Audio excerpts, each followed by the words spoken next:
তো আপনাদের প্রশ্ন থাকতে পারে যে এখন বৃষ্টি হচ্ছে না, প্রচণ্ড রোদ, তার মধ্যে আমি কেন ছাতা নিয়ে দাঁড়িয়ে আছি, কৌতূহল জাগতে পারে। তো আমি আসলে ছাতা নিয়ে দাঁড়িয়ে আছি কারণ আপনাদেরকে আমি আজ একটি গল্প শোনাবো, একটি শিক্ষণীয় গল্প, আর যেটি ছাতা রিলেটেড, আমব্রেলা রিলেটেড। তো সেই কারণে আমি ছাতাটি নিয়ে এসেছি। তো চলুন গল্পটি শুরু করি।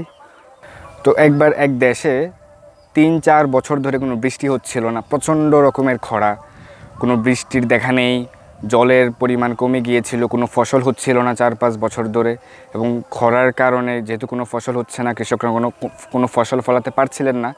তো তখন সেই গ্রামে খাদ্যের অভাব দেখা দিল এবং অনেকে খাদ্যের অভাবে মৃত্যুবরণ করতে লাগলো। এবং সকল মানুষ তখন চিন্তায় পড়ে গেলেন যে আমরা কিভাবে খাদ্যের যোগান দেব, কিভাবে আমরা সারভাইভ করব। তখন তারা রাজার কাছে গিয়ে তাদের সালিশ জানালেন এবং সবাই মিলে তখন একটি বড় সভার আয়োজন করলেন।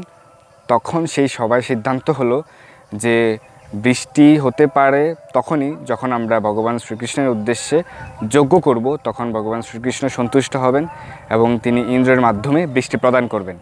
তখন সেই সভায় সিদ্ধান্ত গৃহীত হলো যে একটি বিশাল যজ্ঞের আয়োজন করা হবে এবং শর্ত হচ্ছে প্রত্যেককে, এই গ্রামের প্রত্যেককে, ইচ অ্যান্ড এভরি ওয়ান, মানে প্রত্যেককে সেই যজ্ঞে উপস্থিত থাকতে হবে। Everyone should be present in the yajna. তো সবাইকে যেহেতু উপস্থিত থাকতে হবে, তো যেদিন যজ্ঞ শুরু হলো একে একে সবাই আসতে লাগলেন। তো একজন লোক, তিনি ছাতা নিয়ে এসেছিলেন, আমার মতো তিনি একটি ছাতা নিয়ে এসেছিলেন, কিন্তু সেদিন কোনো বৃষ্টি ছিল না, বৃষ্টির কোনো হদিসই দেখা যায়নি, প্রচণ্ড রকমের রোদ সেদিনও। তো সবাই তখন হাসতে লাগলেন যে এখন বৃষ্টি নেই, রোদ, তুমি ছাতা নিয়ে এসছো। তখন লোকটি কিছু বললেন না, যেহেতু সবাই হাসতে লাগলেন, মজা করতে লাগলেন তার সাথে, তিনি তাতে বিচলিত হলেন না। তো যজ্ঞ শুরু হলো, সবাই যজ্ঞ করছেন এবং যজ্ঞ শেষে সকলকে মহাপ্রসাদ বিতরণ করা হলো। তো যখন যজ্ঞ শেষ হলো, প্রসাদ পরিবেশন শেষ হলো, তখন হঠাৎ করে প্রচণ্ড বর্ষণ শুরু হলো এবং ঠিক তখনই সকলে যখন তাদের ঘরে ফিরে যাচ্ছিলেন এমন সময় ঠিক এমন সময় বর্ষণ শুরু হলো এবং প্রচণ্ড রকমের অতি বেগে বর্ষিত হতে লাগলো, বৃষ্টি শুরু হলো।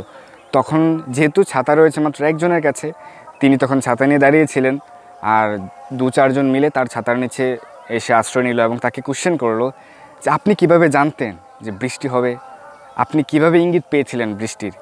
তখন তিনি তাদেরকে বললেন যে আসলে আমার বিশ্বাস ছিল, যেহেতু আমরা এসেছি এখানে, কেন সমবেত হয়েছি, যজ্ঞ করার জন্যে।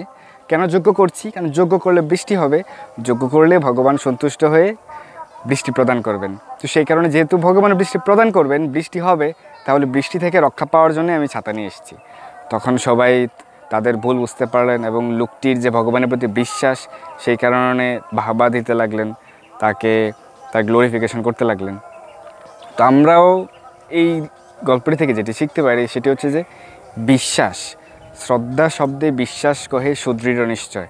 আমাদেরকে ভগবানের প্রতি শ্রদ্ধা থাকতে হবে। অবশ্যই আমাদের ভগবানের প্রতি শ্রদ্ধা যদি না থাকে, আমরা ভগবত কর্ম সম্পাদন করতে পারবো না, ভগবানকে সন্তুষ্ট করতে পারবো না, বা অন্যান্য কিছুই আমরা করতে পারবো না। আমাদের ভগবানের প্রতি, সাধুদের প্রতি, গুরু বৈষ্ণবদের প্রতি আমাদের শ্রদ্ধা থাকতে হবে এবং শ্রদ্ধা থেকে আমাদের বিশ্বাসের উৎপত্তি হবে। এবং বিশ্বাস যদি আমাদের না থাকে, সঠিক বিশ্বাস এবং সুদৃঢ় বিশ্বাস যদি না থাকে, তাহলে আমরা ভগবানকে সন্তুষ্ট করতে পারবো না এবং আমাদের যেই নিত্যনৈমিত্তিক কর্ম সেগুলোই আমরা সফলভাবে করতে পারবো না এবং আলটিমেটলি আমরা ভগবানের ধামেও গমন করতে পারবো না। তাহলে আমাদেরকে কী রাখতে হবে? আমাদেরকে ভগবানের প্রতি বিশ্বাস রাখতে হবে যে ভগবান যা করছেন আমাদের মঙ্গলের জন্য করছেন।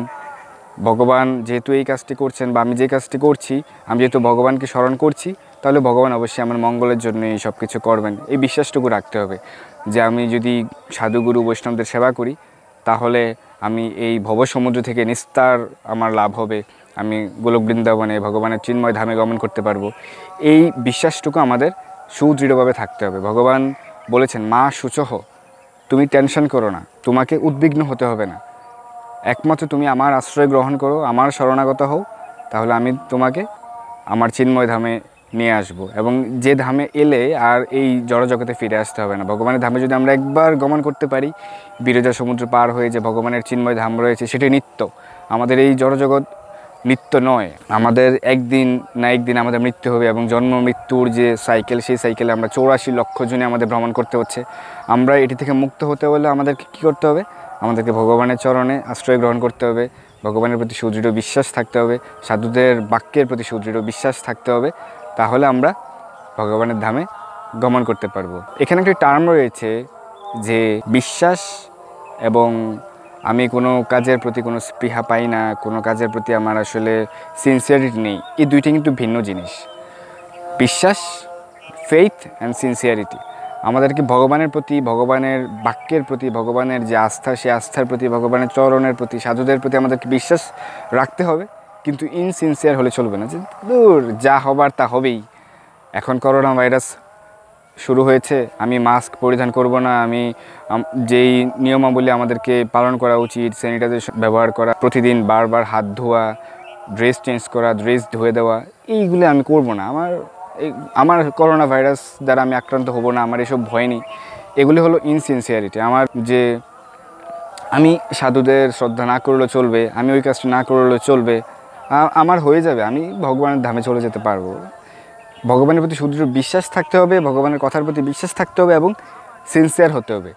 অস্টারিটি মানে সাধনার প্রতি সিনসিয়ার হতে হবে, যে আমি প্রতিদিন 4টায় আমি ঘুম থেকে উঠব, নিয়মিত যে আমার নৈমিত্তিক কর্মগুলি, জপ, কীর্তন, ভগবানের যে গ্রন্থাবলী রয়েছে, শ্রীমদ্ ভগবদ্গীতা, শ্রীমদ্ ভাগবতম পাঠ এবং সাধুদের সঙ্গ করা, এগুলো আমাদেরকে সঠিকভাবে করতে হবে এবং নিয়মাবলী অনুযায়ী করতে হবে। যে আমি আজকে 8 মালা করলাম, আগামীকাল 24 মালা করলাম, পরশুদিন 16 মালা করলাম, আমি আজকে 1 ঘন্টা শাস্ত্র অধ্যয়ন করলাম, পরদিন করলাম না, এরকম হলে হবে না।